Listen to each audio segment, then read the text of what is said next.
श्री राधे राधे, जय श्री राम, जय Hanuman, good evening.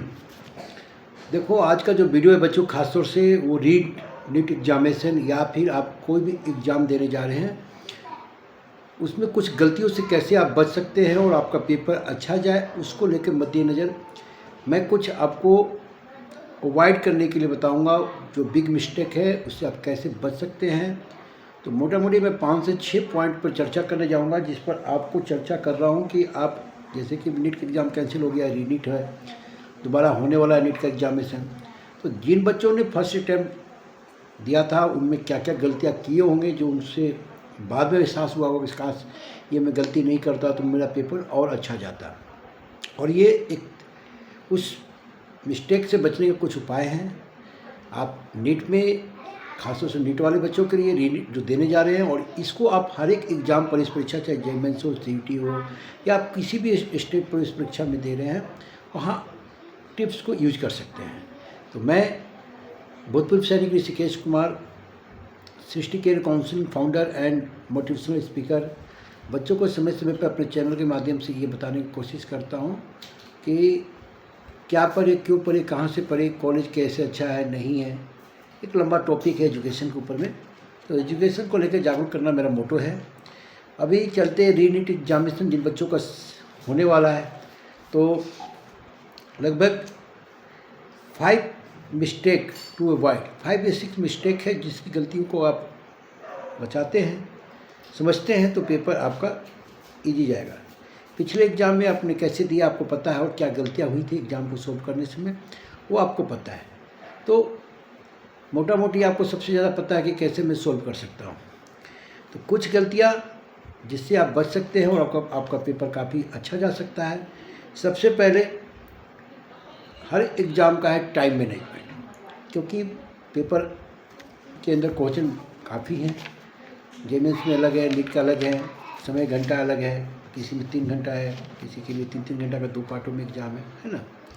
कोई एग्जामिनेशन बैंकिंग वगैरह में 2 घंटा ही है। तो टाइम मैनेजमेंट जो है ना, समय का एक अनुसरण करते हुए, मान लें कि आप रीनीट एग्ज़ाम देने जा रहे हैं, आपके पास 3 घंटा का समय है। 3 घंटा में आपको फिजिक्स, केमिस्ट्री, बायोलॉजी सॉल्व करना है। तो ज़्यादातर बच्चे क्या करते हैं कि पेपर देखने से पहले ओएमआर शीट को भरने लगते हैं। तो ये भी एक ध्यान देने की बात है कि ओएमआर शीट को कब और किस टाइम में भरें, क्योंकि ओएमआर शीट बहुत ही इम्पोर्टेंट है, जिसकी बदौलत आपकी कॉपी स्कैनिंग होकर जांच होती है। तो उसमें आप गलतियां कर दिए, दोबारा आपको कॉपी भी नहीं मिलेगा।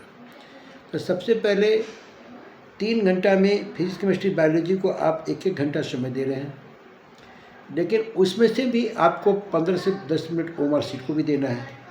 तो सबसे पहले आप क्वेश्चन को रीड करें। जो क्वेश्चन आपको समझ में आ रहा है, कंफर्मेशन है, कंफर्म है कि इसका आंसर सही है, उसको आप टिक लगाएं। और जो क्वेश्चन आपको डाउट है, बनाने में समय लगेगा, उसको राउंड अप कर दें। और जो क्वेश्चन बहुत ही डिफ़िकल्ट है, सॉल्व होने में टाइम लगेगा, उसको क्रॉस का मार्क कर दें। अब इससे आपको क्या हुआ कि 1 घंटा में आपने सर्च कर लिया कि कितने पेपर में सॉल्व कर सकता हूँ, कौन सा क्वेश्चन मुझे कन्फर्म है, जिसका आंसर आप सही कर देंगे, और जिसका आपको पता नहीं है उसको हमने राउंड अप करके रखे हैं, और जो एकदम नहीं पता है उसको आप क्रॉस करके रखे हुए हैं। तो अब जब ये सिचुएशन कंप्लीट हो जाए, तो जो क्वेश्चन सबसे पहले आपने टिक कराया, जो आपको मालूम है कि इसका आंसर कंफर्म है, तो आप उसको बना लें 1 घंटा में, अगले 1 घंटा में। फिर जो बचा हुआ टाइम है जिसमें आपको डाउट है, उसमें अलग से उसके लिए टाइम मैनेजमेंट करना है। तो 3 घंटा को 1 घंटा समय देना है आपको। जो कंफर्म सब्जेक्ट है, जो कंफर्म आंसर है, फिजिक्स, केमिस्ट्री, बायोलॉजी, उसको सॉल्व कर देना है। बचा हुआ 1 घंटा जो डाउट सेशन है, जिसमें आपको डाउट है, उस पर समय देना है। बचा हुआ 1 घंटा में उसमें से 15 मिनट समय लगभग ओएमआर शीट को देकर 45 मिनट वो डिफ़िकल्ट क्वेश्चन बनाना है जो आपको नहीं आ रहा है या नहीं समझ में आ रहा है। ये हो गया। अब पेपर इस बार बहुत टफ आने वाला है, सबको पता है। पिछले बार इजी पेपर आ गया था, इस बार टफ आएगा। तो ये तो लोगों को पता है। तो टफ आएगा तो इसका मतलब ये ऐसा है नहीं कि आप बना नहीं पाओगे, आप बना पाओगे। जो बच्चे पढ़े हैं वो बना लेंगे, उनको कोई दिक्कत नहीं है। तो ये दिमाग से निकाल दो, पेपर टफ आएगा, मैं कर नहीं पाऊँगा। उसके बाद टाइम को लेकर के, अगर क्लासरूम में वॉच है तो आप उस टाइम को देखते रहिए, और नहीं है तो बार बार जो इन्विजिलेटर है, जो क्लासरूम में जिसकी ड्यूटी है, उनसे आप टाइम को पूछते रहें। उसी से आपको ही पता चलेगा कि कितना समय रह गया। और सबसे इम्पोर्टेंट है कि बहुत सारे बच्चों को पाम के अंदर, इस हाथों के अंदर में पसीना आता है। क्लासरूम में आपको रुमाल ले जाना मना है। बहुत सारे बच्चों को डर है कि उमर बनने से पसीना लग जाएगा, ख़राब हो जाएगा।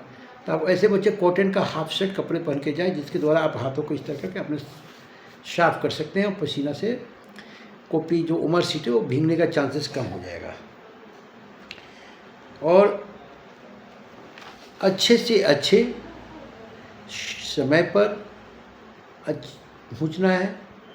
और जाने से पहले रोटी वगैरह अच्छा एक डाइट लेके जाना है, जिससे हल्का फुल्का क्लास में वीकनेस मजबूत ना हो या कोई आपको चक्कर जैसा ना आए। बहुत सारे बच्चे खाली पेट चले जाते हैं।